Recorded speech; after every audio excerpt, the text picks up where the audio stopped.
So as you grow, you got to evaluate every single franchisee, every single location, and make sure you can speak to why they failed or why they actually succeeded in your franchise. How to make sure I maintain profitability.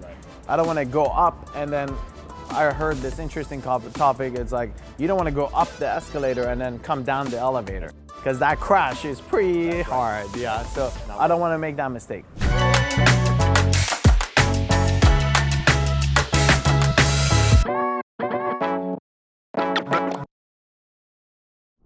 Today's topic, we're gonna cover what the franchisor should look for when they're picking franchisees. We've had a series of franchise podcast series happening around the franchisees, the franchisors, the FDD documents, and a lot of the intricacies. But today's focus is, if you're a franchisor, what should you look for in the franchisees to make sure that you're most successful in that concept? So today's guest, without a doubt, is an expert in franchising. So he's led smaller brands to very large brands, has dealt on both sides of the equation, understands that franchising model exceptionally well, and that is no other than our Kendall Ware. So Kendall, thanks again for being on the podcast. Absolutely. Every time we touch on this topic, I learn something new. So I'm gonna be a sponge today and learn. So all right. I'm a franchisor. I've got 5, 6, 10 units. Yep. I want to franchise out.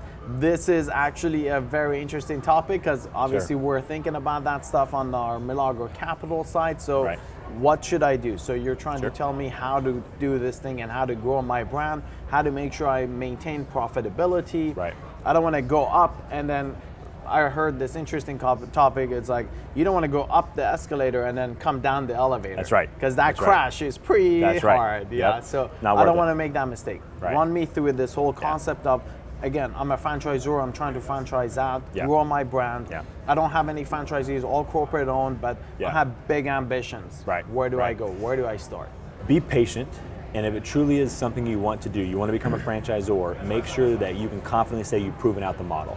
So if the model's been proven out, which means you're financially stable, right? You've achieved the targets you set out to achieve, whatever your pro forma was, your budget, you're actually able to show that you've proven this model out.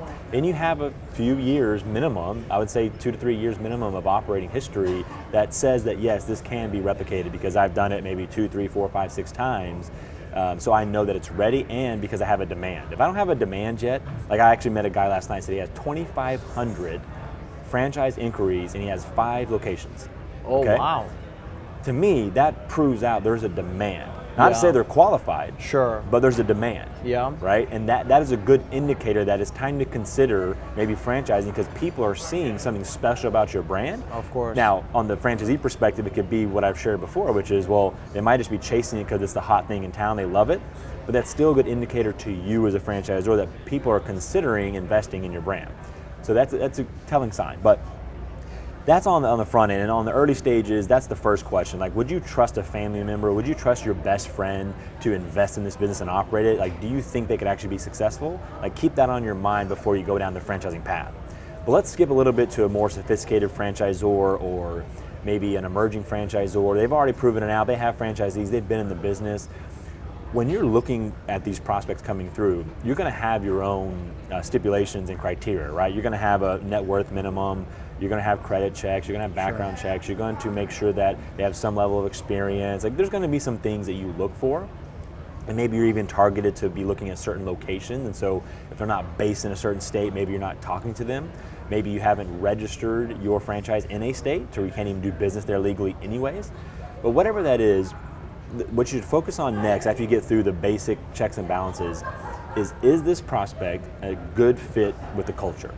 Are they a cultural fit that you could see getting along with the other franchisees in the brand, getting along with the support center, and do they believe in the brand?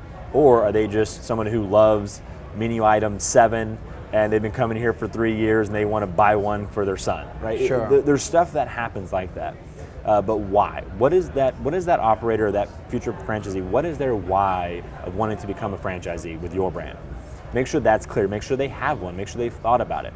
And again, do they culturally fit with your brand? Do you see them carrying out the values and the vision, the mission that you put in place with this brand? Or do you look at them and say, you know what, based upon our discussion, I don't see how this is actually going to work, and I don't really feel like they're going to protect the brand that I've created, right, or that I've been nurturing over all these years. So I would start there. Yeah, because it's also your baby. You've put all these energy, effort, resources into it, and you just don't want to have somebody come in and just make your life more stressful. Just do whatever they want. Don't follow the rules, and just kind of be a nuance to your entire operation, which is then going to hold you back. That's right. Doing that. But if you don't have these characteristics defined, it's going to be very hard. It's going to be very difficult to do this, right? Sure. So you need to understand what it is you're actually looking for, and sometimes that's you sitting down and doing some deep thinking of, all right, what is the type of person I want to have in my franchise organization? If you don't have any franchisees, that is a little bit difficult because you're going off of just what you know today, and you're probably looking more inward at yourself and what your personality traits are to see if that makes sense, or maybe who your team is. But as you start to grow, you're going to have some franchisees that fail. You're going to have franchisees that do very well and prove your model out better than you did. Sure, right? yeah. So you want to learn from those mistakes and from those wins to see, okay, what is the character we're actually going after? So as you grow, you got to evaluate every single franchisee, every single location, and make sure you can speak to why they failed or why they actually succeeded in your franchise. Absolutely. And then obviously there's a whole bunch of stuff like, again, I didn't know that you had to register in every state that you're franchising, so there's a lot of intricacies. You can't just say, hey, I'm a franchise, come buy me, and or get that 2,500 list and say, here, it's like candy, hand it all out, and it's just not that simple. So and then obviously, I'm sure registration stuff, and then you have to have SOPs, you have to have everything well documented. Supply chain, distribution, all that gets into the conversation. And as a franchisor, you want to build a sense of urgency to become a franchisee of your brand. Meaning, you don't just want to say tomorrow, hey, I registered in all the states where you have to register. There's of course some non-registration states, but I'm registered everywhere, even in Hawaii, even in Alaska, I'm ready to go. That doesn't make sense until you know where your market or where your brand actually works in certain markets. And so you want to be strategic and create a sense of urgency to say, hey, we've identified 7 core markets in the state of Florida. We've sold 2. Now's your chance to get in before we sell out the rest, right? You want that feeling, because not only are you being strategic, but you're showing the franchisee that you are being very targeted in a specific area because you know the model has been proven in that state. Distribution, supply chain support, all the boxes can be checked, so you know that's the best state to grow in. Yeah, so be systematic. Except for the minimum wage, so bad example, but you know what I mean. Right. That's actually not a good place to go right now, unless you've got a really solid model that's been proven. But so that's something I would start with, is the culture fit, because you got to remember, this is a minimum of 10-year relationship with this person, right? So this franchise relationship is 10 years. If they renew, it could be 20 years, 30 years, 40 years. Some franchisors do have a 20-year agreement to start. So it's just something to think about, right? This is a long-term deal, and so could you see yourself doing business with this person in that long term? Sure, so, yeah. Yeah.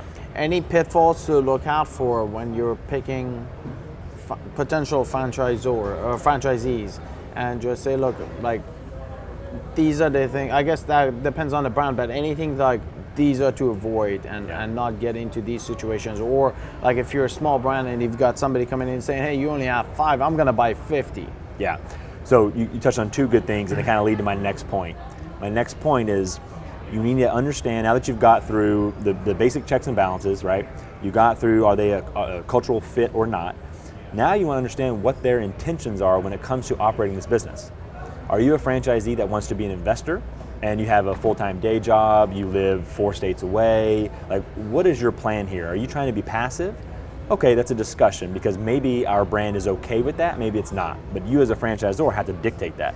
So are they passive and investor type, or are they actually going to be hands-on operators? Gotcha. Right? And if they're going to be the hands-on operator, then the part 2 question is, well, do you have experience and are you qualified to be a hands-on operator? And that's not always the case. Yep. So as a franchisor, you need to have strict operator policies in place to where if somebody can come in and be approved as a franchisee, but you will not approve them as an operator, that they know they have to have a qualified operator go through the training program, and they're going to be held accountable to the overall performance of that business. And yes, sure, franchisee can work out whatever relationship and equity with that person, but if I'm going to have a franchisee come into the organization with no experience and no desire to be an operator, I want to make sure they find someone who they're going to be giving equity to actually be involved in that business, so I know that it's going to be in good hands, right? Someone's going to be driven to actually. I see. That makes a lot of sense too, because otherwise, if they fail, then you fail. That's right. That's right. And so that's something you want to identify up front and see where their head's at. And it's okay. You might have the best well-capitalized franchisee ever, but they're just open and honest with the fact that I'm not going to operate it and I don't have the experience. So that's up to them. If the model can afford them to pay somebody a salary, give them some equity, and still be a profitable business, then okay, great. But there's got to be some approval processes that go behind that. Yeah, and then that comes to like, I guess, the multi-unit operators, absentee owners, etc. So to your point though of what else to watch out for, the pitfalls, I would watch out for those the potential franchisees that come forward saying, hey, I want to buy 50 locations. I want to buy 20.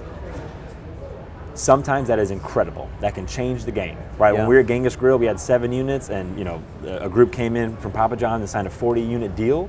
That was a game changer for us, but we proved the model out for years prior, and we were ready to go. Yeah. And so that was an acceleration of the business, and not a hindrance. It didn't inhibit us from growing. It helped us grow.